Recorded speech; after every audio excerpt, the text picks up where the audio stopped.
Yeah, and Chris Bassett somehow has 7 runs support, so he'll be in there.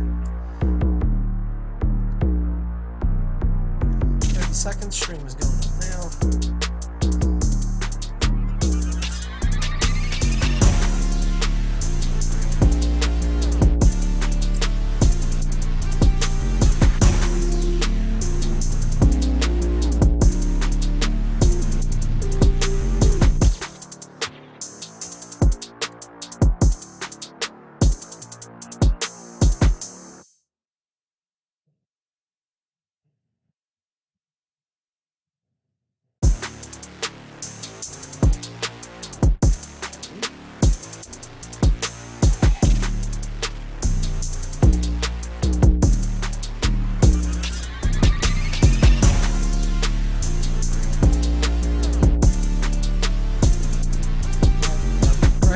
And I'll throw both your mics hot. Mics are hot.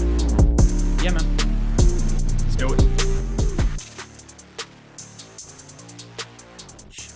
Ryan Reynolds grand slam. Just screw me. Ugh. Good Lord. Sorry, Greg. 1 second. I had MLB on the bottom. I fixed it. Broke's pitching so awesome too. Ugh. All right, So Greg, playback, we'll go to you. playback Hey. friends. Sorry.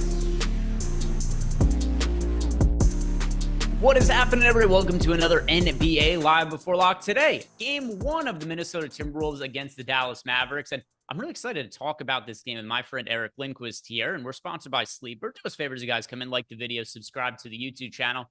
Because I do often think the biggest edges in some of these showdown series when we get later in the playoffs, where it's all one-game slates, is trying to find out what new rotations will look like at the top of the series. And I think there's some really interesting talking points that we're going to be getting to here on the show. So, Eric, what's happening, man? I am very not myself right now. I have never been this nervous for a sporting event. It's been 20 years since I went to, I believe it was game 2, or maybe it was game 3. It was game 2 or 3 of the 20.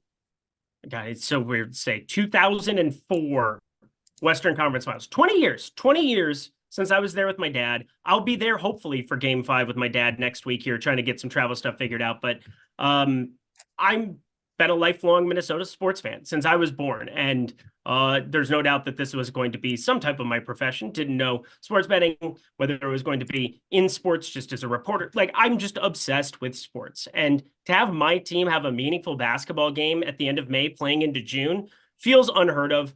I'm so excited. I know you're excited too, because you have financial interest that is extremely, extremely impressive as well. But go Timberwolves. Yeah, so Minnesota Timberwolves, I'm definitely going to be rooting for them. I have them 28-1 to win this series from before the season starts, and I've got them 65-1 to win the championship. So I've got rooting interest in the Minnesota Timberwolves, and yeah, they've been a good team to us this year, Eric. I know you've had a lot of fun watching them as a fan. I've had fun watching them as a bettor, and now we get to break down what it is going to look like game 1 of this series. But here's what to me is the most interesting talking point for this game from a DFS standpoint.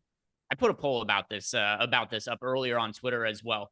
What do you think is going to be the closing lineup for the Dallas Mavericks? Because 4 of the players, I think, barring foul trouble or injury, we could be very confident that we know that of the starting lineup for the Dallas Mavericks. By the way, we just got the starting lineup for the Timberwolves. Mike Conley's in. That was expected, but was officially listed as questionable. So letting you guys know that right off the top here. So Luka's closing, Kyrie is closing, PJ Washington's closing, Derrick Jones Jr. is closing. I'm very confident in those 4. Who do you think the 5th is going to be? Because I actually think there's a bunch of different options that they could go to, and that could be kind of like the secret to unlocking some really unique showdown lineups tonight. Are you thinking Josh Green? I think there's a bunch of ways they could go. So I put a poll up on Twitter, and I had included Josh Green, Daniel Gafford, Derek Lively, and Tim Hardaway Jr. None of those 4 players closing would surprise me today. And the poll results, let's see, what do we end up getting to here? Because I mean, we saw the Clippers earlier this season go to those extreme type scenarios where they were going small ball, try to force Gobert into uncomfortable spots, do some different stuff in that regard. But the Mavericks are going to just get obliterated on the boards if they try to do that. It's going to be a little bit game script dependent. And also, how does a rookie and Derek Lively play against an actual, like, I mean, Zubats is good. That was Clippers series. And then Oklahoma City, Chet Holmgren's good, but again, just not like a physically intimidating specimen by any means. Like Rudy Gobert, this is going to be a little bit freaky for him, I would think. Derek Lively, can he play into the lion's share of minutes? He's been better defensively. They've been improved with him out on the floor over Daniel Gafford over the last series and a half. But I'm with you where I think that there's a lot of ways that it can pan out. Try to go small ball, PJ Washington, put Derek Jones on Cat and try to make things work that way. But I think the chalk is probably Derek Lively. Yeah, so the answer, 23% of people said Gafford, 66% said Lively, 4% said Josh Green, 7% said Tim Hardaway Jr. So one thing that is very difficult about this is I went back and I'm looking at all the games that Minnesota and Dallas played against each other in the regular season. Here's the issue, though, Eric. None of these games they played against each other happened when the Dallas Mavericks had Daniel Gafford and when they had PJ Washington. So it didn't really give us all that much information. What I did find interesting, though, is the last time these two teams played each other and it was a competitive game, Tim Hardaway Jr. closed. They went with a small ball lineup against Minnesota to close that game out. I know they have bigger bodies available to them now, but I think that the Dallas Mavericks are very live to close games going small against Minnesota. I don't think it's the most likely outcome, but considering some of the ownership here, Josh Green projected for sub 20% ownership, Tim Hardaway projected for sub 10% ownership, the chance that you get one of these guys in a closing lineup makes them very strong GPP plays to me. Kind of like yesterday, I was talking about, I didn't like Jason Tatum in the captain spot. It didn't mean that I didn't think Jason Tatum was going to have a big game. He did. He ended up having a big game, but the optimal lineup yesterday, which I did have in some lineups, didn't have Jason Tatum in not just the captain spot. It didn't have him in any of the spots over on DraftKings. And it was because of just the way some of the salaries worked and then some of the other players that performed well. So we're not always looking for just what is the most likely scenario in Showdown. It's what's the most likely scenario relative to field ownership. And that's why I'm trying to get myself overweight to Tim Hardaway Jr. and Josh Green. If one of those guys close the game, it kills Daniel Gafford, it kills Derek Lively, and I'm getting myself a very low-owned player. So I am currently getting to, let's see, what do I have? I have 26% of Gafford. That's underweight to the field on him. I've only got 10% of Lively. I'm playing some of these wing players. If Dallas goes big, which I do think is probably the most likely scenario, my lineups aren't going to look great, but I'm trying to find the most realistic ways to generate upside tonight. Well, not only that, but if it plays to like a neutral script, where we've got a 4.5 point spread pretty much everywhere right now, 4 at open, 4.5 everywhere. If you have Dallas down 5 or 6 in the last 5 minutes, I think there's a better chance that you get them rolling out a Josh Green or a Tim Hardaway Jr. You try to instigate more offense, try to rip Rudy Gobert off the floor, probably up until the 2-minute spot. You probably want him out on the floor so you can foul him and get him to the line a million times. But I am with you where I think trying to get to those guys, that's something that I was doing already heading into this. I think the way you're thinking about it is a little different than me, where it's all relative to where they're at in terms of salary and then what their ownership is. And I think both of them have the opportunity to potentially see more playing time throughout this game, where Jaden Hardy just doesn't see the floor, where they trimmed those minutes from the last 2, and it becomes just an 8-man rotation. Tim Hardaway Jr. doesn't shoot the ball well. It becomes more Josh Green, or Josh Green just doesn't do what he's supposed to do, and it becomes more Tim Hardaway Jr. Like, I think getting to both of them specifically is kind of the path I'm taking too. Kyle Anderson, pretty unappealing. Nickeil Alexander-Walker, we've seen some of the fantasy output kind of drastically fall off, although he just shot the ball completely terrible last time out. They were more than happy to let him shoot 5 threes, but you know, he is somebody that I think will have to shoot unsustainably well to hit upside. So I like taking the shots on those cheap guys on Dallas too.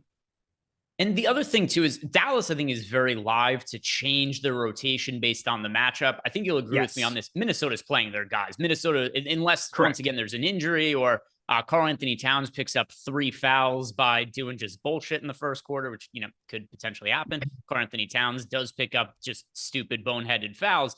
The intention of the Minnesota Timberwolves, I'm very confident, is to just play their core 5 guys as many minutes as they can handle. Yes, that, and also, I mean, we've seen now Naz Reid play himself into not closing lineups. So like we had the 5 fouls for Karl Anthony Towns. They bring in Naz Reid. Naz Reid plays awesome. Then Rudy Gobert fouls out, and that's kind of what got Karl Anthony Towns back on the floor in the 7th game. I think Naz is always going to be a guy that I'm targeting throughout this series. He's somebody who I'm on his points prop today at 9.5. Thought that was a little low at open. Got a little bit of line movement in my direction, but it stayed pretty hard at 9.5. Just a little bit, like the juice is definitely increased a little bit on that play. But I like Naz Reid as an ancillary piece. Mike Conley, I'm making a pretty noticeable stand on as well. But from the perspective of like who we're trying to get different with, I do think going to the ancillary pieces from the Dallas side makes more sense. It's not like Naz Reid, people aren't aware that he's somebody who can go out and get you a bucket. Yeah, so just wanted to start by talking about the Dallas Mavericks rotation, because that's, as the day went on, that's kind of what I decided to make a little bit of a stand on. And then something else that ended up happening as we start to get into the captain conversation here is earlier in the day when I was building lineups, I was coming in well underway to the field on Luka, and it was for a couple of reasons. Number one, he was projected for more ownership earlier in the day, but then also I wasn't really getting myself to like the Josh Green and Tim Hardaway Jr. stands as contrarian pieces. Once you add them into lineups, all of a sudden you have very different looking lineups that show up in the Sims. And as a result, you could play more of Luka at captain with a Tim Hardaway Jr. or a Josh Green, who aren't expected to be all that popular.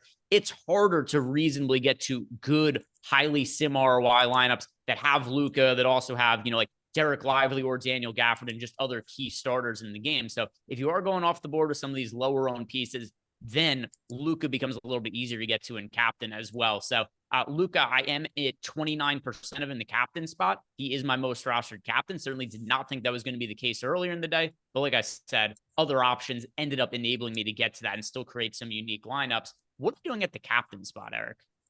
I am playing quite a bit of Kyrie Irving. Find that to be interesting.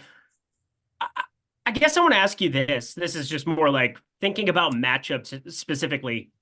Who do you think like the primary defender for Kyrie Irving will be today? Primary defender on Kyrie Irving. So I assume McDaniels probably is going to be, it's going to be Conley. I think it's going to be Conley too. And I think that makes it a little bit more advantageous.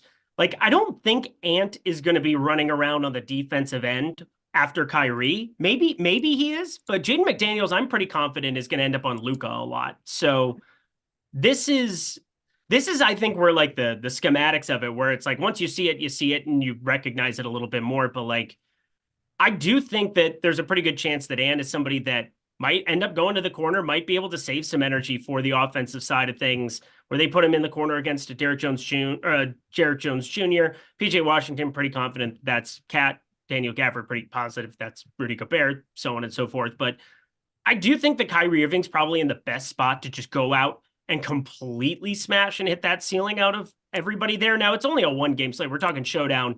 It's not like we're just looking at it, but like relative to Luka and Jaden McDaniels, relative to Anthony Edwards dealing with Derek Jones Jr., PJ Washington, like I feel as though Kyrie Irving's the one of the main core 4 guys, being Karl Anthony Towns, Anthony Edwards on the Minnesota side, Luka and Dallas side, that I think is a little underrepresented currently. When we go through like the captain ownership for him, he's at 5.9%. That's less than Gobert, less than Karl Anthony Towns, less than Edwards, less than Luka. I'm getting him as what? The fifth or 6th captain option that's going to exist there, depending on if Daniel Gafford might boost up a little bit more for me. I just love getting to Kyrie Irving and trying to make a pretty noticeable stand there right from the get-go. Yeah, so I mean, in lineups that don't have Luka, I think it's very, very logical to play Kyrie Irving in the captain spot, because just think of it from this standpoint. What has to happen for Luka to not smash today? If the ball's in Luka's hand and he's carrying his normal usage rate, he's going to have a big game. It's just inevitable. That's how Luka goes. He's one of the best fantasy producers we have in the league. But if Kyrie's knocking down shots and Kyrie's having a big game, then we start to see the offense run through Kyrie a little bit more. The usage goes up, the assist rate goes up, and then some of Luka's production ends up going to Kyrie. They're 2 of the more negatively correlated stars that we have in the league that play on the same team. So I definitely think particular lineups that don't have Luka makes a ton of sense to get Kyrie Irving in that captain spot. I'm also well overweight to Kyrie in the captain spot, Eric. he's only projected for about 4 or 5% ownership in that captain spot. I've been 14% of my lineups as a captain. So like 3-4x the field on Kyrie. I am in that multiplier spot. I like it a good amount. But also from a FanDuel angle, what do you like outside of Luka? Is it just jam Luka and get different elsewhere? Is there somebody else you could justify as an MVP? Because he rightfully projects for the most fantasy points by a pretty wide margin today. You could definitely go Ant, and I wouldn't completely bat an eye at it. We've seen Minnesota clamp down defensively. Pretty much, I mean, Kevin Durant, Devin Booker at times in that series. Devin Booker was probably the one unleashed guy. Bradley Beal, I know, went nuts during the regular season, got clamped down in the playoffs too. With Jaden McDaniels and Anthony Edwards doing what they're doing on the wings, it wouldn't completely surprise me to see Luka come in and put up 50, 55 fantasy points, and you just have Ant beat him out there. So I do think Karl Anthony Towns is probably your contrarian option that I feel okay about. Kyrie Irving, I'm glad that you're overweight to him, talking through that one as well, but I don't have any problem getting to Ant and trying to maneuver that around. I'm very curious to see on FanDuel where that ownership is going to land on those guys, because Luka, it feels as though people have watched him play and, he's been labored. That he looked pretty damn good to me the last 2 games of that Oklahoma City series. So game 5, game 6, kind of got back to doing Luka things and, triple doubles, gaining, just scoring ad nauseum a little bit. Didn't matter if it was Lou Dort or whomever guarding him, he was getting what he wanted. He's that special, but like at the same time, trying to get different. I think Anthony Edwards, if he ends up like north of the 15-20% number, probably a mistake relative to where the projection is for Luka, but I don't think that's going to happen. So I'd probably still be leaning towards jamming Luka in the MVP and then just getting different elsewhere. Shout out to Chris Williams, who gifted out 10 YouTube memberships, 2 different sets of 5 YouTube memberships gifts to end it out. So Chris Williams, as per always, we appreciate you. Thank you very much for supporting the channel. Anybody else who wants to support us, simply like the video, subscribe to the YouTube channel. And anybody who wants to sign up for a package at stokastic.com, sign up for the links below in the description box. We've also got a great deal going on at OddsShopper right now, our betting site. Yesterday, we did a Dinger Tuesday promo, and because Kyle Tucker homered, we've got not a giveaway today, but a very, very low price point on an OddsShopper sign-up that's only going to be good for today. If you sign up at OddsShopper with the promo code DINGER, DINGER, all capital letters, you're going to get an OddsShopper subscription for just $1. So take advantage of it. If you guys want to check out our betting product, $1 for 1 week, check it out. It's certainly worth your money, and it's something that, the normal $50 subscription price for a month, it definitely pays for itself. $1 per week, sure as hell pays for itself. So take advantage of that if you guys have not checked out OddsShopper yet, or if you're somebody who's just like, hey, I want to figure out betting, maybe you've tried OddsShopper in the past, you want to come back, take advantage. $1, promo code DINGER. Eric, you want to do the nuke of the night now, or do you got anything else you want to talk about in the captain/multiplier spots? Nope, ready to nuke it. All right, now that we know that Mike has the animation handy, Mike, play the nuke of the night animation. I won't talk over like a douchebag today. I mean, I'll talk over it a little bit because I get excited about Eric's nuts being blown off, but I won't give out the nuke. There we go. Eric, you're now a eunuch. Who do you like for the nuke of the night today? Who's going to separate your lineups in showdown contests today? Jaden McDaniels. From a DFS perspective, 5,800 for him, sub 25% ownership, 2% captain optimal. I'm a little bit over on the captain, barely playing 40 lineups and sitting right around 8% of him there. But I have way more than 25% of him here. It's a minutes thing. He's going to be on the floor a ton, 32, 34 minutes minimum, I would think, in this game 1. There will be chances for other guys like Cale Alexander-Walker to come out and play. Obviously, they'll rotate him in for Luka Kyrie duty. But Jaden McDaniels is such an important part of this team. And I think Luka probably sits on Jaden McDaniels in that corner. Try to make Luka work on the offensive end. I think Jaden McDaniels has shown a propensity to score better than what other people might have anticipated. 40 minutes, 7 for 10, 3 for 4 from 3. In that game 7 win against Denver, game 6, 8 for 10 from the field. He's been very, very efficient there. But you go back to like at home, especially those 2 games, the game 2 against Phoenix, absolutely ballistic stuff. And I'm not a big like home road splits guy, but he shoots 39% from 3 on the season at home, 28.5% from 3 on the road. I don't know what to make of it because, again, I'm not a big home road splits guy, but Jaden McDaniels has been a little bit more offensively forward in front of this home crowd. From a points per game perspective, it's pretty marginal, like 0.3 per game on the regular season, but pretty noticeable shooting splits for whatever reason. Jaden McDaniels, please get all the Luka defense and do something with it. Nuke the night. Boy, how ballsy should I go here, Eric? Should I go? I've got like Tim Hardaway Jr. You know who both the guys I'm considering are. Josh Green and Tim Hardaway 10 out of 10 risk, or do I go with like the 8 out of 10 risk? Let's go 8 out of 10. Let's go Josh Green. Okay. Yeah, so the 10 out of 10 nuke of the night play is Tim Hardaway Jr. I'll just tell you guys what my exposure is right here. I have Tim Hardaway Jr. in 36.7% of my lineups. I have Josh Green in 45.3% of my lineups. Well overweight to both of them. There's a real risk that Tim Hardaway Jr. is just a DNP coach's decision, though. He's been terrible in the playoffs. He was kind of starting to lose favor with the coaching staff at the tail end of the regular season. But once again, I think he's alive to close. The last time we did see the Timberwolves and the Mavericks play a competitive game, they did close with Tim Hardaway Jr. It was a different roster setup. They didn't have Gafford. They didn't have PJ Washington. But I think Josh Green is somebody who's a little bit safer there for you guys. He is somebody who is live to close, but is also going to be in the rotation really no matter what the scenario is. So I'll go with Josh Green as my nuke of the night. I really want to be contrarian for this slate. There's only so many levers that we could pull to be contrarian. I think Josh Green, Tim Hardaway Jr. are the players we could go with. The other ways you guys can get contrarian today, leave a bunch of salary on the table or just don't play Luka in the captain spot. Those are the ways you can differentiate. I like going to Josh Green and or Tim Hardaway Jr. in some lineups here. For yourself, Eric, do you have a preference between Josh Green and Tim Hardaway Jr.? Like I said, I've got a little bit more of Josh Green, but I am quite a bit more overweight to Tim Hardaway Jr. because he's about as low owned as a viable player gets on a showdown slate. He is, but I like Josh Green more. He's in 45% of my lineups. Got some super chats coming in here. And also, if you guys are Stochastic Sub in your Discord channel, you could always at me and ask questions over the course of the show. But first, Darren Unger is asking us for FanDuel. It's a 2v2.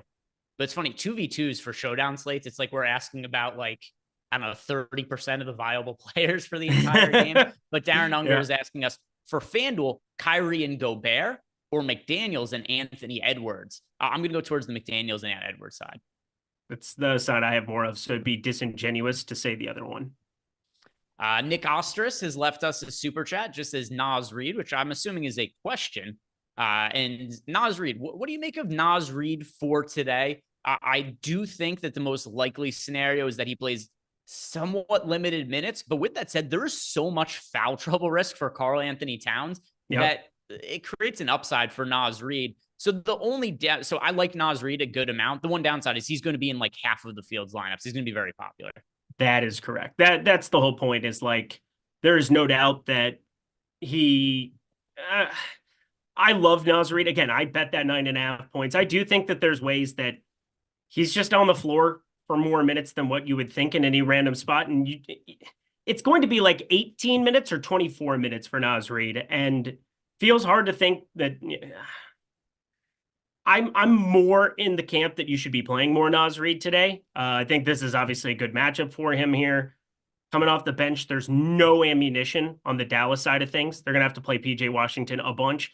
Maxi Kleber might come out later in this season. Later in this series. That was the rumor, was that potentially he could be somebody who shows up later as it goes on. That would really help them out. I think that he'd be more long for this series than, Gafford and Lively if things aren't spacing. The floor isn't spacing for him. But I have 40% Nas Reed in the flex. I had a little bit in the captain before. It looks like that's gone away. Got a super chat here from Ace of Spade, which I'll answer quickly. He wants to know the best 2 options for DK tiers.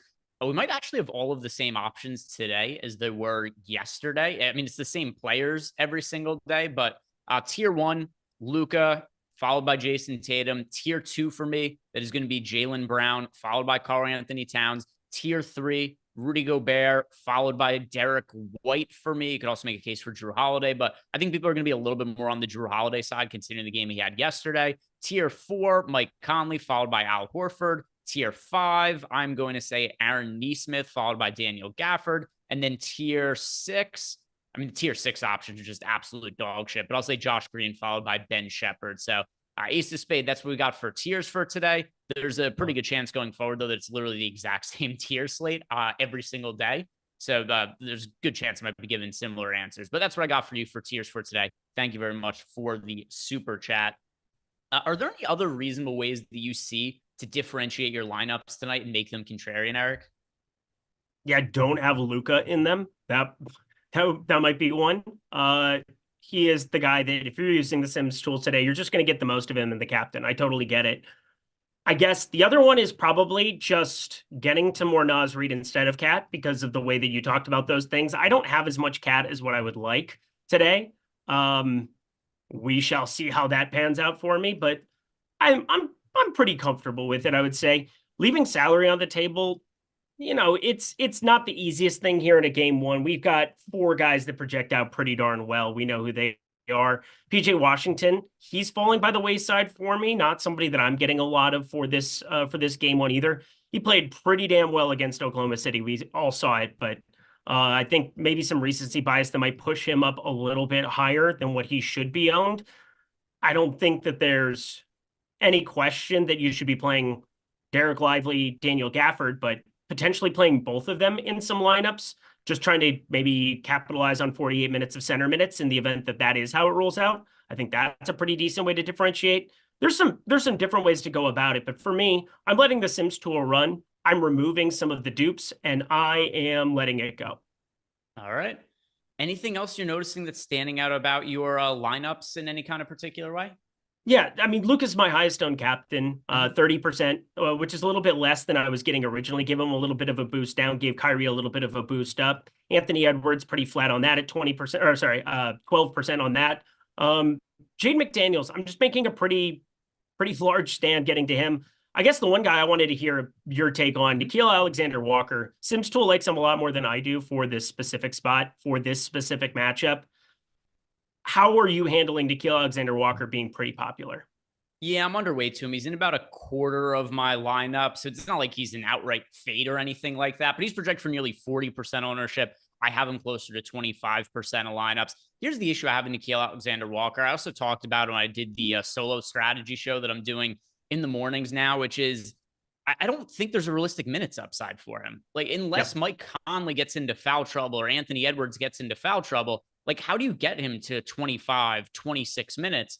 I just don't think that's going to be the case for NAW. If you look at his final 2 games against the Denver Nuggets, and I know these were very high leverage games, so we saw the starters play, a little bit more. Well, outside of, game 6 was a massive blowout, so then that kind of got a little weird with rotations, but you only got 17 minutes out of him in game 7. And with this being the conference finals, I think that's probably what we're getting out of Nickeil Alexander-Walker in a lot of these games. I think we're getting high teens minutes barring foul trouble because we are going to see teams want to run out their starters for bigger minutes in a conference finals and then an NBA finals. And then what happens after the next, 11, 12, 13 games these teams end up playing? You get the offseason, you get a bunch of time off. So teams are going to run more condensed rotations. And I think the consequence is Nickeil Alexander-Walker earlier in the postseason when everybody was healthy was playing, 25, 26 minutes. I think we're getting like 18, 19, 20 minutes out of him now. It makes him somebody who's not, terribly unplayable. It just makes it so his upside's a little bit unrealistic. I am with you. We've got a super chat from former producer Jordan Klein. I say former because he's away right now in Hawaii, but Jordan's going to be back with us next week. He left a super chat. He says, Eric is a horrible friend. Well, you're a horrible speller. Well, yeah, and he's a dumbass. That's what he is. Yeah. Love you too. Learn to spell better, Jordan. Yeah, learn to spell better, Jordan. Disappointment to all people who look like you. Let's go ahead and get back to closing this out with this, Eric. Which player is most necessary to you to do well today? And which player is going to ruin your lineups if they have a big game and you are underweight to them? Kyrie Irving needs to play well. Nas Reed playing well would be useful. And Jaden McDaniels probably the mostest importantest based on Jordan Klein's grammatical usage there.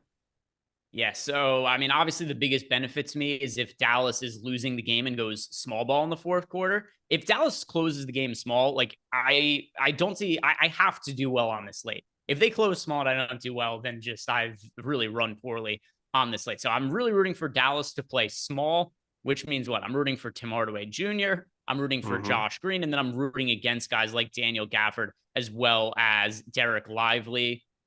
Who else? Who's like a reasonably good player, though, that I probably don't want to play well?